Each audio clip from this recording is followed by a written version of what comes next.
Hello, morning guys. Nandito tayo ngayon sa aming ating bahay kasi hindi tayo maka-display sa ating ginagawang ginagawang saranggula. Ito yung i-display natin. Yung kulang nito ay press cut na lang guys. Yan yung tatawag natin na Vietnam kite na may disenyo na na one piece. Hindi na tayo maka-display guys kasi medyo maulan ngayon dito sa amin, dito sa Bukidnon, no? Maulan. Ito na lang pinakita ko sa inyo guys. Yung mga saranggula natin. Ito yung sinasabi ko guys. Mayroon tayong tatlong hubog, no? Yung ito medyo patulis. Patulis yung dulo niya. Dito medyo may pabilog. Medyo medyo oblong yung hubog niya ito. Yung dito naman guys, yung isa natin ay medyo medyo patulis na konti. Dito tayo kapag ganyang mga style sa saranggula guys ay medyo patulis. Okay naman yan. So, ganyan mga design, ganyan mga patulis at saka mga pabilog. Ito guys yung update ko lang kayo kasi maulan ngayon. Hindi tayo maka-display kasi medyo maulan. Ito yung sinasabi ko guys na design natin ito yung hubog na medyo medyo mahirap. Hirap talaga to kasi dito ka mag guys. Dito ka sa bandang dulo ng pakpak. Dito ka magpanipis. No, kailangan tong manipis. Hindi naman kailangan manipis pero dito ka mahirapan dito sa bandang dito kasi yung style nito ay circle or yan ang hubog niya parang ganun naka naka circle talaga yung dito design kaya hindi to madaling hindi to ganitong guys, ganitong style ng saranggula, hindi to madaling hubugin kasi mahirap. Kasi dito ka magkakayas ng manipis. Sa balat ka kumuha guys, dito ka manipis. Para makuha na ito hubog na ganyan. Yung mga patulis guys, katulad nito. Mga patulis ganyan. Madali lang yan guys.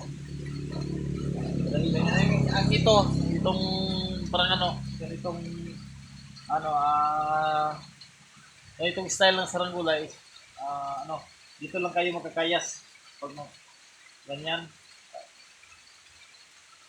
parang circle pabilog yung style na pabilog yan dali guys yan ang hubog dito kayo magkakayas estimate nyo lang estimate nyo lang bandang dito bandang dito ganyan medyo manipis na dito wag lang yung nipisan ng maigi kahit wag lang yung manipis kasi pag manipis naman madaling mabali pwede naman yung nipisan pero pagkahin mo lang kung okay na yung nipis niya yung ginagawa ng saranggula pag ganitong hubog guys ay medyo oblong talaga yung sa kabila naman yung oblong ang madali naman guys yung hubog ay ang katong yung tawag ko yung patulis dami tayong patulis guys ito yung meron tayong nahubog dito ito yung oblong ito yung medyo yung isa dati yung pula medyo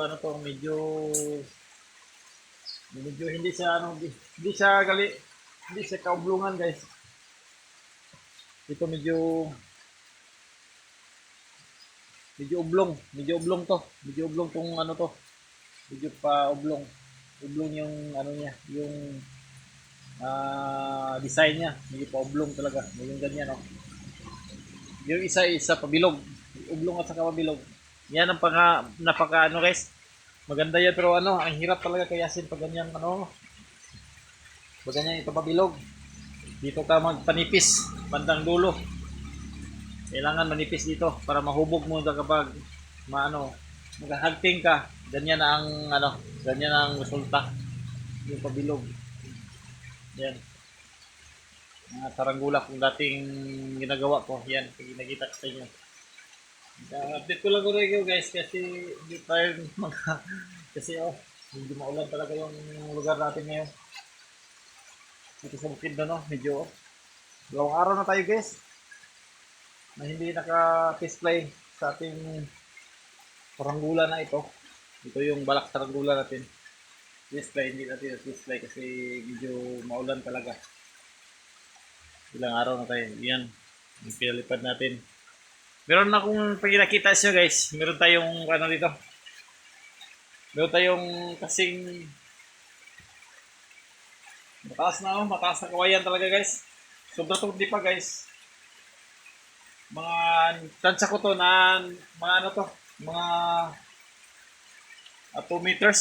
2 meters yata to. Yung bala ko sana gawin. Itong 2 meters guys na ano, na meron tayong binabaak na kawayan dito. Ito yung 2 meters na ano. Kulang dito guys ay kayas na lang. Bala ko sana ay parang ano, ublong yata itong gawin natin o parang wala lang. Parang ganyan lang yung style natin. Yung ano, ublong or circle. Parang circle na lang guro.